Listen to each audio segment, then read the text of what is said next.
very much, Madam President. It's a great honour to be here. I feel really quite moved. I used to come and sit in the audience and listen. It seems quite extraordinary to be up at the front. But that's what happens if you throw yourself into politics. Eventually they stick you up at the front, so be warned, all of you. It's fascinating to listen to Dirk.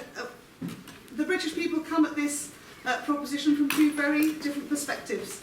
I spend 4 days a week in London, where there is a strong sense of being European first and British second, but up in my constituency in Berwick-upon-Tweed and across so much of the wider Great Britain, being British is what comes first. And I think there is a fundamental difference there, and this is a matter of personal principles and where we want our nation to be as a nation. And I think both positions are honourable, but they are very, very different, and they take us in different directions depending on which train we choose to get on the 23rd of June. I was interested to hear Dirk mention Aidan, who was one of our great saints, who was based at Lindisfarne in my constituency, rather more far back than I have been there. But he was an extraordinary leader, and I wrote down Dirk's comment that Aidan shared his Christianity. And that was what he did. He went out and shared it, but he did not impose it on anybody. And what I find distasteful and difficult to cope with the EU is that it is imposing upon us fundamentally an overarching rule of law which we cannot choose to step out of unless we vote to leave. I am reliably told by many polls, and I'm sure my colleague Stephen Robson, who is much more detailed on this, will tell you that young people, that's you guys apparently, young people are much more likely to vote to stay in. That's if they vote at all. So I shouldn't say this if you're minded to oppose the motion, but that actually, if you're not registered to vote, you'd better crack on, because otherwise you won't be able to do so. And I'm all for encouraging everyone to vote, even if they don't support my position, which sometimes gets me into trouble. But it is, I think, absolutely fundamental to understand where you want your nation to be. You will be here as British citizens for much longer than I will. My children, my eldest child, is about to turn 17, so he can't quite vote this time round, but he'll be able to vote for me next time round, so that'll be marvellous. But the key thing is that what bothers me most about the continuing train which heads towards a federal single state of Europe, which is absolutely, as Tom set out, where this train is going, is that his vote will have a very different value to mine, and an even greater difference in value in terms of what he can cast his vote upon than my mother's or my grandmother's, who only just squeezed in with a vote when it was first, set out. So that's a very key point. I want his vote to be one which means that when he votes for me, I hope, or for whoever else he might elect in Berwick-upon-Tweed constituency, he knows that when I'm making laws that he disagrees with, he can chuck me out again. And that when he casts his vote, that's what it will do. But it won't if we carry on the train heading to the EU, because he'll be voting for Westminster elected representatives who are, in large part, and even more than we are at present, simply rolling out laws that have been set in Brussels, created by unelected officials of the European Council, scrutinised by those we elect as our MEPs, but they're not actually determining or even coming up with that law.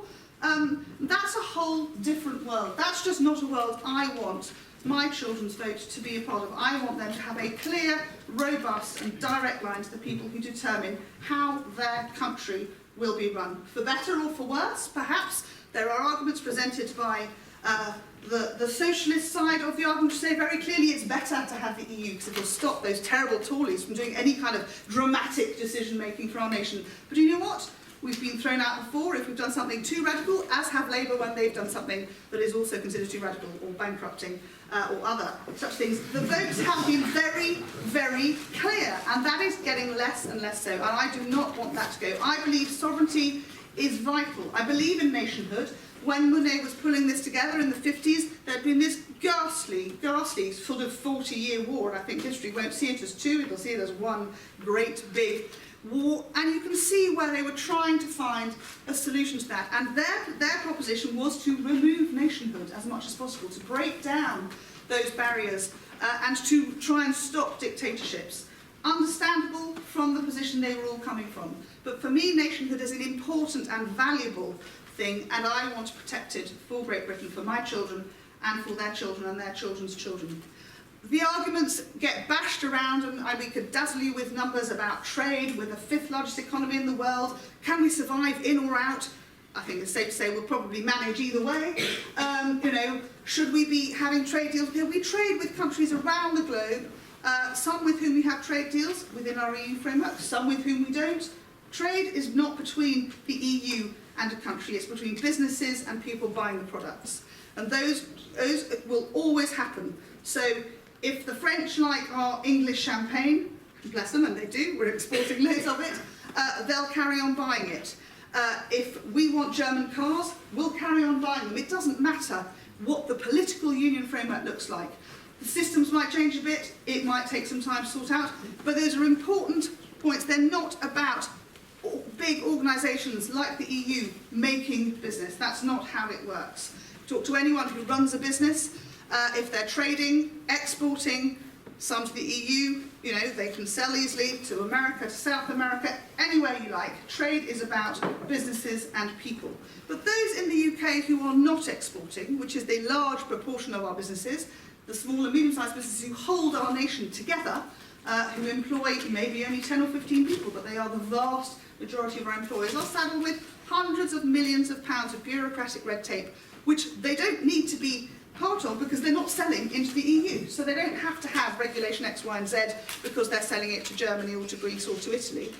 So we need to be very clear that we are saddling the bulk of our British trading activity with costs that are entirely irrelevant to that internal nation trading. And I think we see a flourishing of those businesses. They could grow, they could even perhaps start to export. I'm working very closely with UKTI at the moment to try and encourage more exporting, not to the EU, which is a very slow and sluggish economy, but to the rest of our global world. And we need to be freer to do that. But I think one of the things that frustrates me most, I'm a chartered accountant, I confess this honestly, it's a very good qualification, I recommend many of you go into it. There are only 7 chartered accountants in the House of Commons and about 250 lawyers, so there's room for a few more financiers. Our taxation system is slowly being absorbed into EU rules. Our VAT system is already entirely determined by the EU, and there is a fundamental principle which comes back to the value of your vote, that you are, taxation is legal stealing, okay? So that's what, the government can take your money through a law passed which sets out a set of taxes. You have no choice. You don't pay it, they throw you in jail. It's a very fundamental part of the way our country works. But in VAT now, you have absolutely no determination. I don't either. We've been trying to change some rules on sanitary products over the last few months. We cannot determine for ourselves how we tax certain products.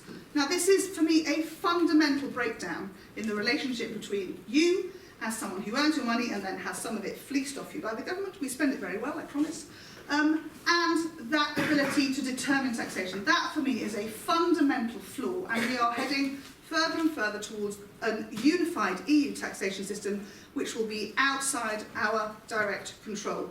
That for me is a fundamental wrong direction, which is why I do not want to be on that train. And I think we need to just, there are lots of arguments about migration that will be thrown at you.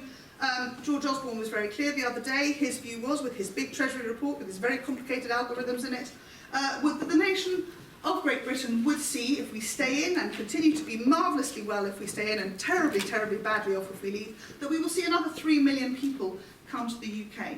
Now, I don't know about you guys, and you probably haven't started to try and find somewhere to live yet, but we're about 1 million homes short at the moment. We've got to build about 250,000 new homes every year, really for the foreseeable future, just to keep up with present demand and for you guys to have somewhere to live which isn't with your mum and dad when you're 40 years old.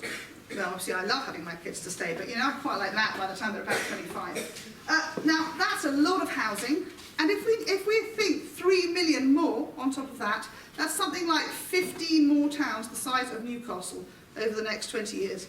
A, that's a lot of building.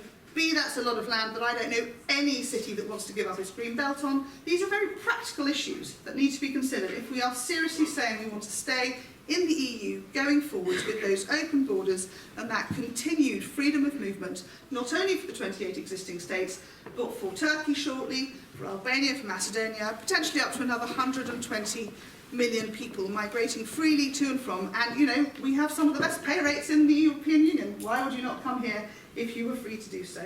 For me, I'm afraid We need to ensure that we can really maintain what for me is the most important part, which is Great Britain, which is under our control. We determined, we created democracy, we spread it around the world. But what democracy is your direct relationship with those who make your laws and set the rules by which you have to live. As that breaks down, we will find ourselves in a very, very compromised nationhood state, and I think that is just the wrong way to drive our country. At the moment, we have a Supreme Court which is constantly shouted at by the European Court of Justice. We can't actually determine for ourselves. At any point in time, we are batted up to a European Court over which we have no jurisdiction, that comes down upon us as a nation and determines how we should drive our country forward. For me, that's the wrong way to go. I'm incredibly grateful that the Prime Minister understood that large groups of the country really felt that after 40 odd years it was time to ask the nation once again whether or not they wanted to stay on this train moving towards a federal Europe or to have the opportunity to step off, and that's why I'm going to be supporting the mission. Thank you.